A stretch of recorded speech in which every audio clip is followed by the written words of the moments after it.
Well, hello my viewers. It's time to work on the bed of this truck. You can see it rust streaking down everywhere.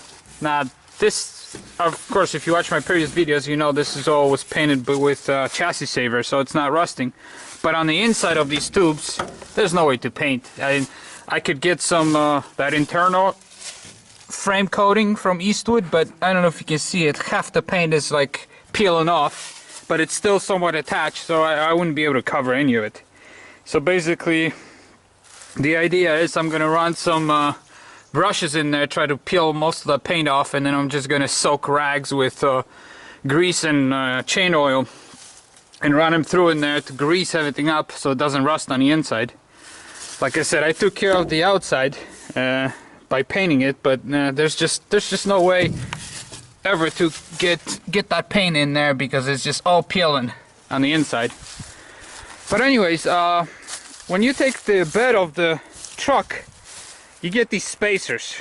They're like shims, spacers, I don't know what they are, and they're so corroded. I didn't want to reuse them. Some of them are like, this one is the best out of all of them. Not really, it's already falling apart in my hand, see what I mean? Throw in the pile. So this was still the thickest out of all of them. Some of them were so corroded there was hardly anything left. So what I've done is basically I made some, I bought some 2¼ inch thick, 2 inch wide bar, and I made a bunch of plates like that, as you can see. And what I plan on doing is running a bolt through it, because you have to locate them. See, these little snaps used to go on there on the frame of the truck to locate this thing, so when you drop the bed, this thing doesn't shift and cover your holes. Of course, I don't have an option of doing that anymore, so what I'm gonna do is I'm gonna put a bolt through it, put some glue on it, tighten it with a bolt and leave it in there and let it dry overnight, so then I have a pad right in place and it will never move. I mean, it's not a super strong glue, this is just one of those quick seals, silicone things. It's just enough to hold it in place. Okay, so as you can see, I just put a little bit of glue on it. We'll shove it in there. I have to work with one hand, but it should work. And they go nice and easy because like I said, I tapped the holes one size bigger. So this is now 19 millimeter. And as you can see, this one used to be 18, now it's 19. And anyways, I'll just tighten it. Well, I gotta use both hands to straighten this out, but that's what I'm doing. You get the idea. Okay guys, so as you see, I got all 8 pads on. And like I said, once this, let me scrape some of that excess glue. Once this glue dries, you know, in 24 hours, I'll take the bolt out.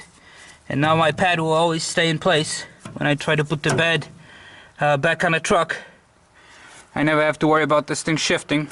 And now I got nice aluminum pads that'll never corrode like the original. And again, this was I don't know if I mentioned the sizes. This is 3 inches long by 2 inches wide by a 1/4 inch thick, and I drilled 1/2 inch hole through the center of it. And then on the other side, I got this bar. This is a 1/2 inch by 2 inches by 24 inches long, and I'm mounting this to pull my motorcycle up.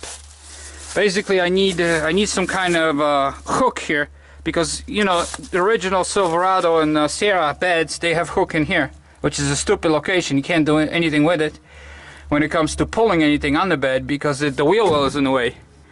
So I need an eye bolt right in here.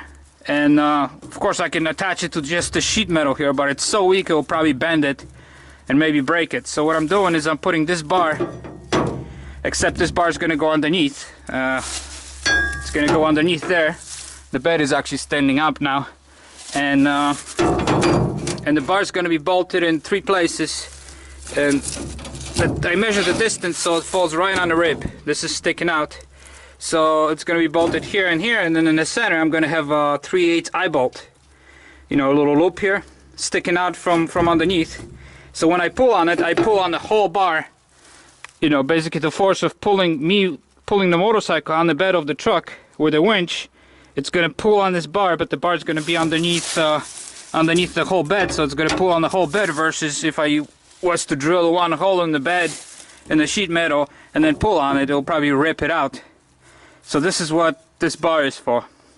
For me, just to winch the motorcycle when I'm gonna have a ramp, I can pull the motorcycle onto the bed with the just push of a button instead of try to push it and stuff. And the ramp I'm building, it's also aluminum folding ramp. It's gonna be a very neat system. I can just push a button and pull my bike on the truck, and I can take the truck with my motorcycle different places and then ride my motorcycle. So that's the idea behind this bar. So let me get the drill and start some drilling. Okay.